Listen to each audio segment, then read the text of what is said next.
गुंडागर्दी मत करो, तानाशाही नहीं चलेगा, नहीं चलेगा, नहीं चलेगा, मोदी शाही नहीं चलेगा, नहीं चलेगा, तानाशाही नहीं चलेगी, मोदी शाही नहीं चलेगा।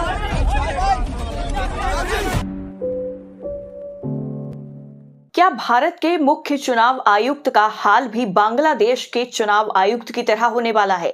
इसके साथ साथ एक और सवाल भी है कि क्या एसआईआर के जरिए वोट काटे जा रहे हैं?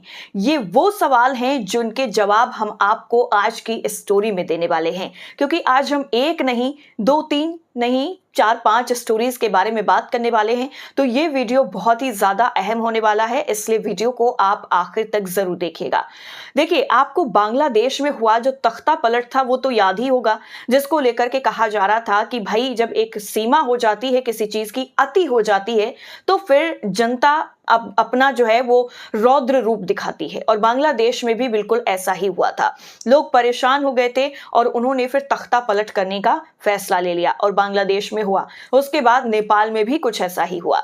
अब भारत को लेकर के कुछ लोग ऐसा कह रहे हैं कि भाई अब भारत में जिस तरीके से हर चीज पर सवाल उठ रहे हैं, चुनाव आयोग की निष्पक्षता पर सवाल उठ रहे हैं, वोट चोरी पर सुप्रीम कोर्ट तक मामला पहुंच चुका है, उसके बावजूद भी एसआईआर पर जो है वोट काटने का आरोप लग रहा है, और एसआईआर के जरिए कुछ लोग वोट काट रहे हैं, उनका वीडियो भी सोशल मीडिया पर वायरल हो रहा है।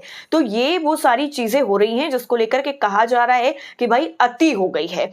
तो अब इसको लेकर क्या कुछ कहा जा रहा है सोशल मीडिया पर और क्या कुछ पोस्ट हो रही हैं, वो जरा हम आपको बताते हैं, और एक एक वीडियो के साथ सारी चीजें आपको डिटेल में बताएंगे। तो बहुत बहुत स्वागत है आपका नेशन ट्रुथ पर, और मैं हूं आपके साथ साइमा।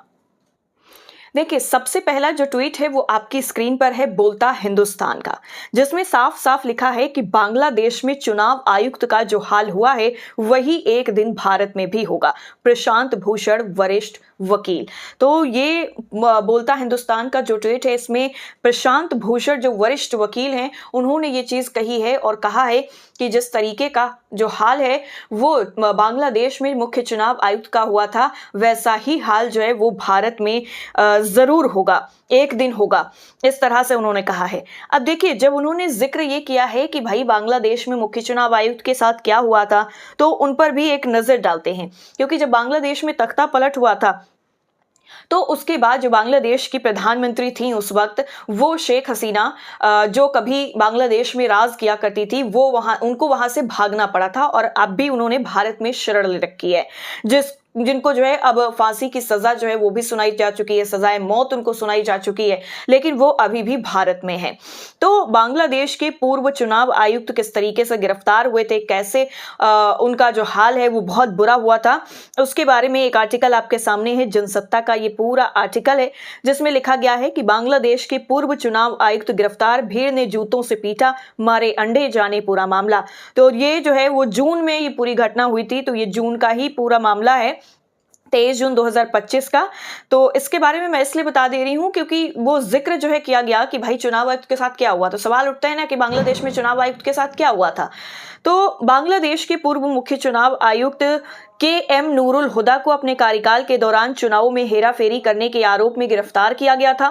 ढाका महानगर पुलिस के उपायुक्त मोहिदुल इस्लाम ने यह कहा था कि हुदा को पूर्व प्रधानमंत्री खालिदा जिया की बांग्लादेश नेशनलिस्ट पार्टी (बीएनपी) के द्वारा पूर्व चुनाव आयुक्त प्रमुख और आपदस्थ प्रधानमंत्री शेख हसीना के साथ ही 18 अन्य के खिलाफ दर्ज मामले में गिरफ्तार किया गया। और ये कहा गया कि चुनाव आयोग के अधिकारियों ने यह कहा कि यह संभवतः पहली बार है कि किसी पूर्व मुख्य चुनाव आयुक्त को चुनाव से संबंधित मुद्दों को लेकर गिरफ्तार किया गया। इससे पहले 77 साल की हुदा उनके उत्तरा निवास के बाहर भीड़ ने हमला भी किया था। नूरुल हुदा के कार्यकाल में 2014, 18 और 2024 के चुनाव हुए थे। उत्तरा पश्चिम पुलिस स्टेशन के प्रमुख हफीजुर रहमान ने भी कहा था कि हमें सूचना मिली थी कि भीड़ ने हुदा को घेर लिया है, जिसके बाद हम घटनास्थल पर गए थे, हमने उसे हिरासत में ले लिया है। एक और दूसरे पुलिस अधिकारी ने बताया कि भीड़ ने ढाका के उत्तरा इलाके में स्थित हुदा के आवास पर धावा बोला और पुलिस के पहुंचने से पहले ही उन्हें घर से बाहर खींच लिया।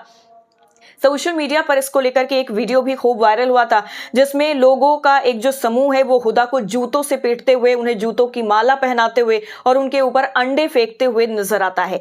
वीडियो में भीड़ उन्हें गालियां भी देती नजर आई और साथ ही साथ पुलिस के मौके पर पहुंचने के बाद भी उनकी पिटाई करती रही। उन्होंने कहा कि हुदा को पुलिस की जासूसी शाखा कार्यालय में रात बितानी होगी और कानूनी कार्रवाई के लिए उन्हें अदालत में पेश किया जाएगा।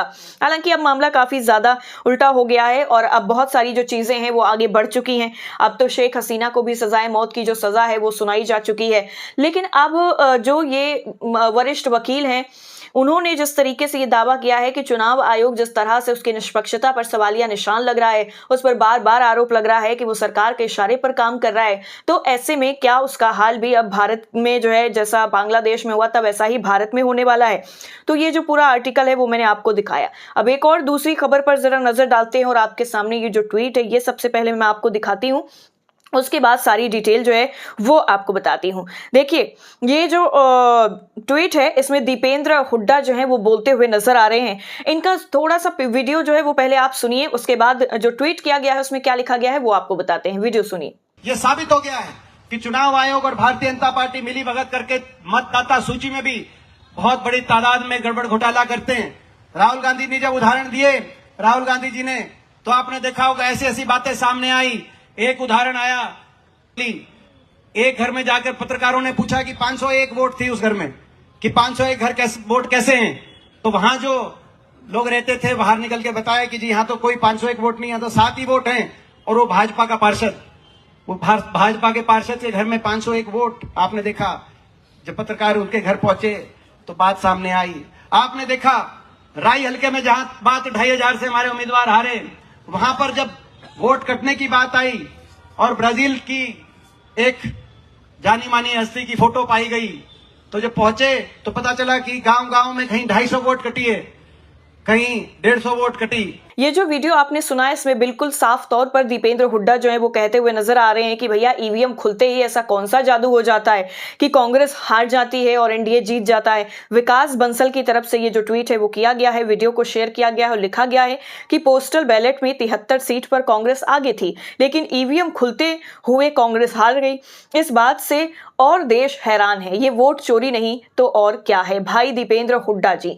तो ये जिस तरीके से आरोप है, क्योंकि देखिए ईवीएम को लेकर के पहली बार कोई ऐसा सवाल नहीं उठ रहा है। ईवीएम को लेकर के जो याचिकाएं हैं वो सुप्रीम कोर्ट तक पहुंची हैं। हालांकि वो याचिकाएं खारिज हुई हैं कई अलग अलग वजहों से, जिसके बाद अभी भी ईवीएम पर एक जो असमंजस की स्थिति है वो कहीं ना कहीं बनी हुई है और बार बार ईवीएम पर सवाल भी उठ रहा है। लेकिन अब इस वक्त वोट चोरी पर सबसे ज्यादा फोकस है।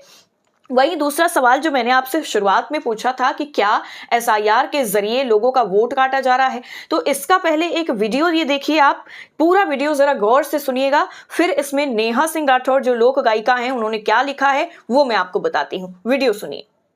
नाम क्यों आपने नाम क्यों काटा? आप वहाँ गए थे फॉर्म देने? नहीं गए थे, हम आए हैं फॉर्म लेने। आपने नाम किस बेस पे काटा? हाँ, आप हमारे घर नहीं आए हो। अब बताइए, आप आगे बताइए, आपने नाम काटा कैसे? आपने मार्किंग कैसे की? 10 दिन में आपने मार्किंग भी कर दी। बताइए ना, जवाब दो मैडम। घर घर जाके बांटने का काम था, यहाँ ही नहीं रुकने वाले हम। आप वोट काटोगे, हाँ, पहले आपने इनके काटे तब आपका बड़ा। ये मैम कहाँ तक जाएंगे? आपको अंदाजा नहीं है, आप बताइए। मैं आपको इतनी सारी वो देने के उसमें नहीं हूँ। तो कौन देगा? हम कुछ हमें कुछ चाहिए भी नहीं। हम ये कह रहे हैं एक घर के अंदर ये सूचना आप ये लो हो, आप नहीं दोगे तो कौन देगा? आप बताइए ना, कौन देगा ये सूचना में? नेहा सिंह राठौर भोजपुरी जो है कलाकार हैं, इन्होंने वीडियो शेयर करते हुए लिखा है कि सावधान, वोट चोरी की शुरुआत हो चुकी है, लिस्ट से नाम काटे जा रहे हैं। अपने मताधिकार के लिए आपको खुद सतर्क रहना होगा, सरकार के पास दूसरे जरूरी काम हैं। और ये जो ट्वीट है ये देखते ही देखते आग की तरह वायरल हो गया है। इसमें वोट चोरी हैशटैग का भी इस्तेमाल नेहा सिंह राठौर ने किया है। इसके अलावा जो है वोट चोरी का जो गंभीर आरोप लग रहा है, जिस तरह से इसमें ये बीएलओ कहती हुई नजर आ रही है, वो बताता है कि भैया देखिए बीएलओ की जो मनमानी है वो कहीं ना कहीं कितनी ज्यादा है। तो क्या इन लोगों को कोई आदेश मिला है आगे से कि भैया तुमको सिर्फ और सिर्फ खाना पूर्ति ही करनी है, या फिर अपनी मनमानी बीएलओ जो है वो चला रहे हैं? और अगर ऐसे वीडियो सामने आ रहे हैं तो इस पर चुनाव आयोग कोई कार्रवाई क्यों नहीं कर रहा है, ये भी एक बड़ा सवाल है। अब जरा एक दूसरा ट्वीट संदीप खासा का है। ये वीडियो है, ये वीडियो इसमें साफ तौर पर जो प्रदर्शन है वो करते हुए नजर आ रहे हैं कांग्रेस के जो नेता हैं, और हरियाणा कांग्रेस के जो सांसद है दीपेंद्र हुड्डा, वो यहाँ पर नजर आ रहे हैं, संघर्ष कर रहे हैं, पुलिस प्रशासन को रोक रहा है। और ये जो पूरा वीडियो है वो जरा आप साइड में देखते जाइए। संदीप खासा का जो ट्वीट है वो क्या लिखा गया है वो जरा मैं आपको पढ़ के बता देती हूँ, फिर आपको पूरा वीडियो भी दिखाऊंगी। उन्होंने लिखा है कि अगर 25 लाख वोट चोरी नहीं होते तो आज हरियाणा में 72 से 73 सीट के साथ कांग्रेस की सरकार बनती। कांग्रेस सांसद दीपेंद्र हुड्डा। हरियाणा कांग्रेस वोट चोरी के खिलाफ अब सड़कों पर उतर चुकी है। तो ये हरियाणा का वीडियो है जहां पर वोट चोरी के खिलाफ कांग्रेस पार्टी जो है वो सड़कों पर उतर चुकी है। संसद से लेकर के सड़क तक, कोर्ट तक, हर जगह पर ये जो वोट चोरी के खिलाफ जो लड़ाई है वो कांग्रेस पार्टी लड़ रही है। अभी कल ही कांग्रेस पार्टी की तरफ से एक और बड़ा जो ऐलान है वो किया गया है। राहुल गांधी ने इस मीटिंग में शामिल हुए थे, मल्लिकार्जुन खड़गे जो है वो शामिल हुए थे, पवन खेड़ा शामिल हुए थे, इसके साथ केसी वेणुगोपाल और बहुत तमाम जो नेता थे वो शामिल हुए थे जो बिहार में हार हुई उस पर मंथन करने के लिए। और उसी में ये फैसला किया गया है कि बिहार का जो ये चुनाव था वो पूरी तरीके से वोट चोरी पर आधारित था, और इस वोट चोरी के खिलाफ अब दिल्ली में प्रदर्शन होगा। रामलीला मैदान में ये जो विरोध की रैली है, हस्ताक्षर अभियान है, वो चलाया जाएगा दिसंबर के पहले सप्ताह में। और हरियाणा में ये जो शुरुआत है वो हो भी चुकी है। सड़क पर कांग्रेस के दिग्गज नेता उतर रहे हैं और वोट चोरी के खिलाफ हल्ला बोल भी कर रहे हैं।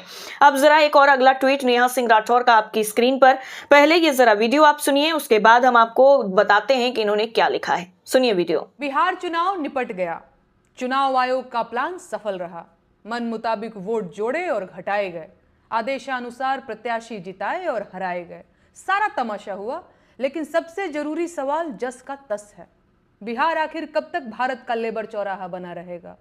कब तक बिहार के लोग दूसरे राज्यों में सिर पर बोरी लादकर घूमते रहेंगे? अपने गांव जवार पट्टीदार में सम्मान के लिए लड़ जाने वाले बिहारवासी कब तक दूसरे राज्यों में अलग अलग वजहों से अपमानित होते रहेंगे? अरे कब शर्म आएगी नीतीश कुमार को, और कब कारखाना लगेगा बिहार में? अस्पतालों के बाहर बिना इलाज कब तक मौतें होंगी? जहरीली शराब पीकर मर जाना कब तक बिहारियों का नसीब रहेगा? रोजगार मांगने पर लाठी मारने का रिवाज कब बंद होगा? कोई जवाब है? नेहा सिंह राठौर ने जो ट्वीट किया है इसमें वीडियो शेयर करते हुए लिखा है कि बिहार कब तक देश का लेबर चौराहा बना रहेगा? नीतीश कुमार कब तक मजदूरों के सप्लायर और ठेकेदार बने रहेंगे? और इन्होंने हैशटैग जो है बिहार इलेक्शन 2025 वोट चोरी और नीतीश कुमार को भी टैग किया है। तो साफ तौर पर नेहा सिंह जो राठौर हैं वो कह रही हैं कि भैया नीतीश कुमार कब तक मजदूरों के सप्लायर बने रहेंगे? कब तक बिहार जो है वो मजदूरों का चौराहा बना रहेगा? इससे आगे भी बिहार को बढ़ना है, और जो वोट चोरी का आरोप है वो तो लगता ही रह रहा है। तो यानी कुल मिलाकर के जिस तरीके से ये पूरा घटनाक्रम हुआ है, यानी वोट चोरी का जो मुद्दा है वो अब देश में जो है वो बड़ी रैलियों के साथ सड़क पर उतर करके कांग्रेस पार्टी इसके खिलाफ हल्ला बोलने की तैयारी कर रही है। दिल्ली से शुरू होगा और कई राज्यों में शुरू भी हो गया है। दीपेंद्र हुड्डा सड़क पर उतर चुके हैं, वोट चोरी को लेकर के आगाज हो चुका है हल्ला बोल का। अब आगे आगे देखिए क्या कुछ पार्टियां इस हल्ला बोल में करती हैं, और साथ ही साथ वोट चोरी को लेकर के कौन कौन सी पार्टियां सड़क पर उतरती हैं। फिलहाल के लिए आपको स्टोरी कैसी लगी कमेंट करके जरूर बताइए। फिर हाजिर होंगे आपके सामने दूसरे मुद्दे के साथ। नमस्कार।